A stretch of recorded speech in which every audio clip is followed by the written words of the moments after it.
నాకు తెలిసి కొత్తగా వచ్చింది ఏం లేదండి. ఒకటి డెఫినెట్ గా కొంచెం ఎడ్యుకేషన్ లేక ఫార్మర్స్ కి కొంచెం ఏంటంటే, అండ్ ఒక విధంగా చెప్పాలంటే మందుల కంపెనీలు కూడా మ్యానిపులేషన్ చేసి కొంచెం ఎక్కువ ఇచ్చేస్తాం, అది చేస్తున్నారు. ఇన్ఫాక్ట్ మేమైతే శ్రీనివాసగా we are promoting more and more ఈ యాంటీబయాటిక్స్ తగ్గించి ఎలా చేయాలన్నది.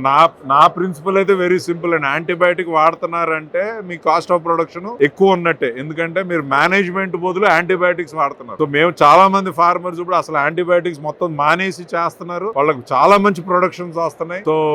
సో అదైతే నేను అనుకుంటా కొత్తగా వచ్చింది ఇదేం లేదు, కానీ ఒకటైతే ఉంది డెఫినెట్ గా ఏంటంటే, కొంచెం తెలుసో తెలవకో సొంత వైద్యం లాగా చేసేవాళ్ళు కొంచెం అది ఉంది, అది తగ్గిస్తున్నాం. డెఫినెట్ గా క్రమంగా తగ్గుతుంది. మేము కూడా ఇప్పుడు మేము ఇచ్చే చిక్స్ కూడా డిజీజ్ ఫ్రీ చిక్స్ డెలివరీ చేస్తున్నాం. సో దాని వల్ల కూడా అవసరాలు కూడా తగ్గుతున్నాయి. యాంటీబయాటిక్స్ అవన్నీ కూడా చాలా తగ్గించాం మేము. యాక్చువల్లీ చాలా డిజీజ్ కి అసలు యాంటీబయాటిక్స్ లేకుండా చేస్తాం మేము.